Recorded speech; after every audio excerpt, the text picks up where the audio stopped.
Halo guys, jadi kita dari kelompok 4 mau wawancarain narasumber kita, yaitu teman kita sendiri dari batch 27 yang pernah tinggal di Taiwan. Nah, boleh perkenalan dulu dari namanya siapa?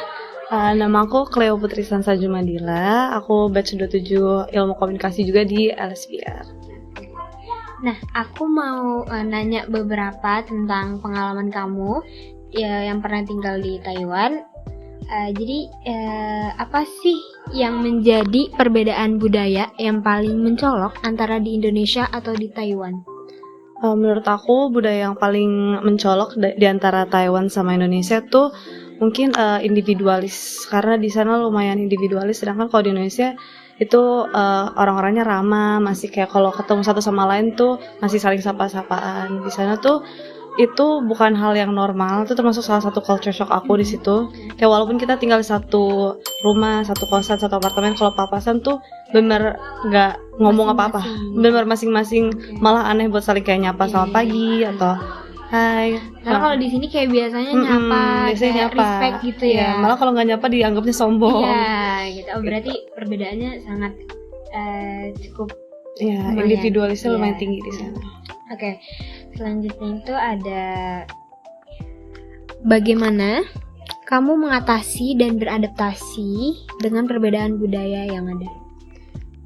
Menurut aku cara beradaptasinya sih mungkin pentingnya untuk open mind sama open to learning new things, kayak harus terbuka dalam belajar hal baru. Soalnya kalau kita nggak belajar hal baru agak susah beradaptasinya, kan kita juga ke tempat yang baru, harus mencerna lah kayak sekitarnya kayak gimana sih, terus menyesuaikan diri di situ. Oke, jadi kayak banyak-banyak belajar, terus juga kayak menghargai setiap perbedaan. Iya betul, menghargai perbedaan itu juga penting, respect.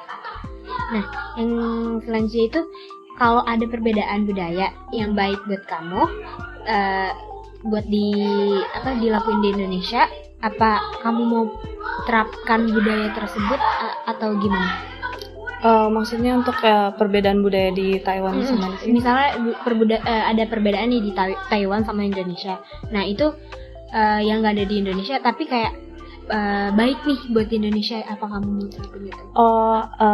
Paling yang menurut aku budaya yang sangat bagus itu keamanannya sih di sana. Di sana itu aku benar mau jalan gelap gulita atau apapun, aku tahu aku pasti bakal aman.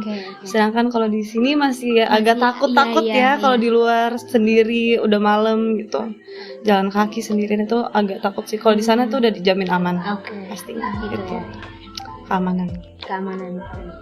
Oke, selanjutnya menurut kamu kunci utama buat bisa beradaptasi sama lingkungan budaya yang baru tuh kayak gimana? Ya menurut aku tuh yang tadi yang aku bilang, sama juga halnya kayak open mind, kayak be respectful, sama open to learning new things. Itu penting sih menurut aku. Kayak untuk belajar, untuk kayak terbuka dalam belajar hal-hal baru, kayak hal sekecil apapun budaya mereka dihargain gitu, untuk bisa beradaptasi terus kayak ngikutin kayak gimana.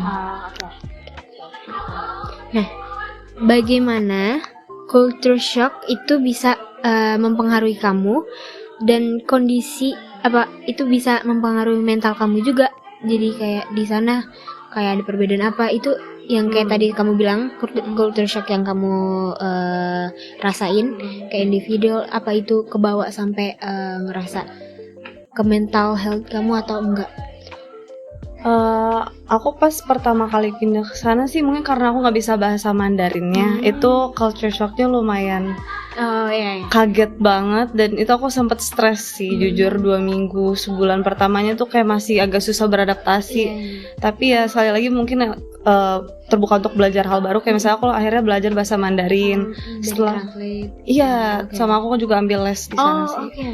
Jadi pas aku udah mulai bisa ngerti bahasanya, aku udah mulai ngerti kulturnya, itu udah lebih gampang sih dari situ. Tapi yang lumayan ngefek ke mental aku paling yang aku stres, kayak aku pesen makanan aja tuh susah kayak gitu loh. Hal sekecil itu pun kayak nggak bisa, akhirnya aku kayak ke McD lah, terus pesennya lewat layar gitu.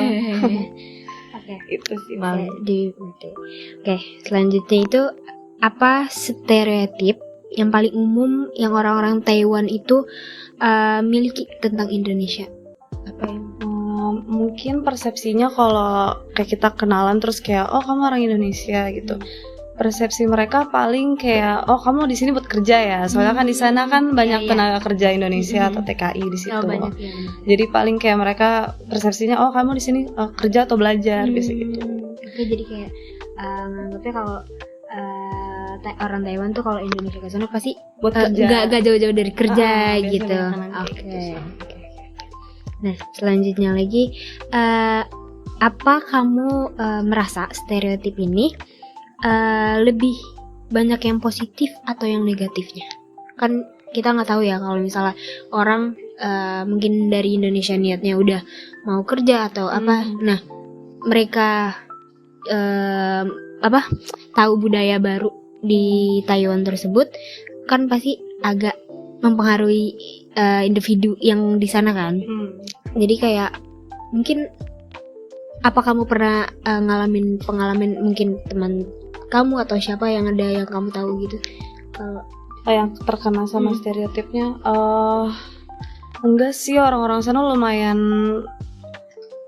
welcome gitu. Tapi mungkin yang stereotipnya tergantung perspektif sih. Kalau perspektif mungkin kayak ngeliatnya kalau oh Indonesia tuh pekerja keras, orangnya rajin. Tapi ada juga yang negatifnya mungkin kayak oh mereka kan kayak cheap labor. Karena murah nih gitu, ibaratnya gitu kayak sampai harus pindah ke negara ini buat nyari kerja. Mungkin itu sih. Jadi tergantung perspektif aja, positif sama negatifnya. Nah, selanjutnya itu stereotip apa yang pernah kamu dengar di Taiwan sebelum datang ke sana, dan apa itu kebukti pas kamu nyampe ke sana? Paling stereotipnya tuh makanannya hambar. Itu sih. Semua orang bilangnya kayak gitu, kayak oh di sana tuh makanannya hambar, dan kebetulan mungkin karena aku udah terbiasa makanan hambar jadi nggak terlalu ngefek sih. Karena mungkin di Indonesia kebanyakan kalau orang bilang tuh kebanyakan micin, jadi kayak ada rasa pedas. Nggak pedas. Mungkin kalau kita lihat tuh kalau di video-video mungkin makanannya itu merah gitu-gitu, tapi ternyata rasanya tuh nggak manis manis. Iya, kayak kurang medok kalau rasanya dibanding sama di Indonesia. Stereotipnya paling. Guys, makasih ya udah ngeluangin waktunya buat berbagi cerita pengalaman kamu di Taiwan. Oh iya, sebelum kita penutupan, aku mau nanyain sesuatu. Kayak kamu tinggal di Taiwan itu berapa lama? Aku di Taiwan 6 bulan sih, lumayan cepat. Setelah itu aku pindah ke sini. Berarti kayak yang study exchange mungkin apa? Enggak, aku awalnya sebenarnya kuliah di situ, terus aku pindah ke LSPR. Makanya aku gap year 2 tahun. Nah, itu tadi sekian wawancara dari saya dan juga Cleo, mahasiswa LSPR batch 27 dari kelas berapa? Aku dari PRDC Excel. PRDC Excel yang pernah tinggal di Taiwan dan membagikan sedikit pengalamannya tentang culture shock dan adaptasi Cleo di Taiwan tersebut.